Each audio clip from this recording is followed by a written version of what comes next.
My name is Gloria Oku. I am the program coordinator for Project Pink Blue, and I'm also a breast cancer survivor. Yeah. How has it been? It's not been easy. um, Let's start by asking you when you were detected. okay, yeah. I was diagnosed with breast cancer in 2017, March of 2017.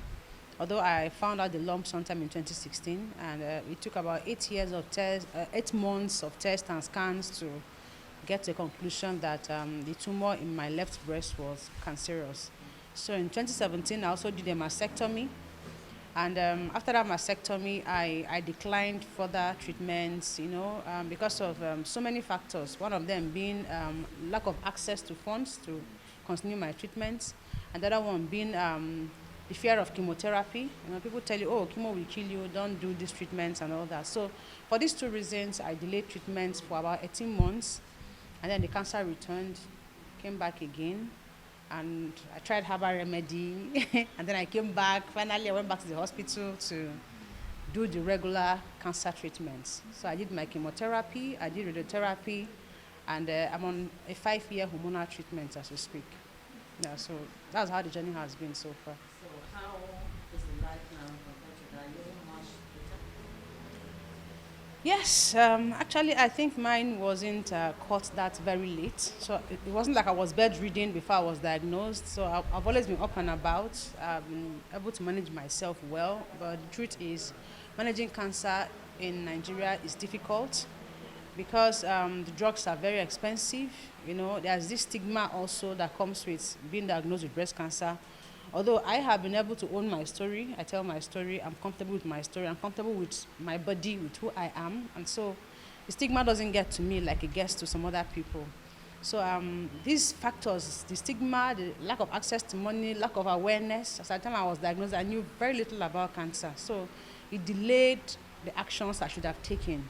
So this contributes to cancer treatment being difficult. The facilities don't have enough, machines, don't have enough drugs. So even though you might be on NHIS, the drugs might not be available at the hospital for you to even get. So there are so many issues around being a cancer patient and surviving cancer in Nigeria.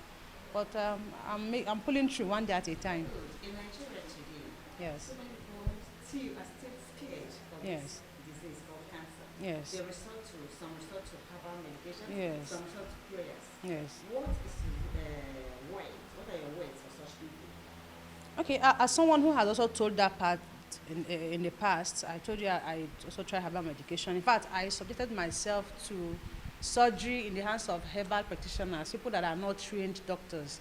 That is how desperate we can get. When you hear cancer, you get very desperate because it sounds like death, So what I want to tell those people is that, honestly, I'm yet to see one person that has said to me, oh, I survived cancer because I took this and this herb. I've not seen. I've been searching myself to see so that can encourage us as some other people to go the herbal way. But I've not seen. But I've seen people who have done chemo, who have done radio, who have followed these other therapies, and they are doing well. So I think I advise people to choose treatments they can measure.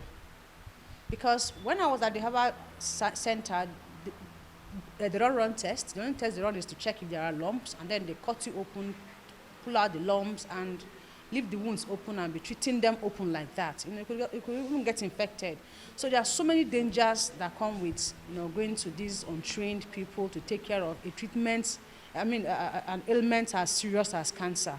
So what I always advise people: take treatments you can measure. So when you go to the hospital, you are doing chemo, you are running tests, concurrently with the chemo. They're checking your blood level, they're checking your kidney, they're checking your liver. Is everything fine? Can you do chemo this week? Is the lump shrinking? So all this information will guide them on what to give, on the kind of drugs to use, and on the quality of life the person can have. Yes. Treatment of cancer is capital intensive. Yes, it is. Yes. Can you give us an estimate of what you were spending per month when you were on the Okay. Mine. The cost of cancer depends on the type of cancer.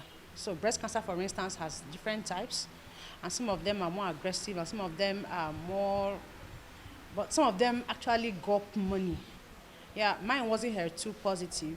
I was HER2 negative. So it was less. My treatment was give or take 2 million from surgery to radiotherapy was about 2 million. Yes, but I've seen people that their treatment cost 10 million, 7 million. In fact, a friend of mine, her treatment is going to cost 20 million, 50,000. So it depends on the kind of cancer, the stage at which you presented, and how aggressive the cancer is.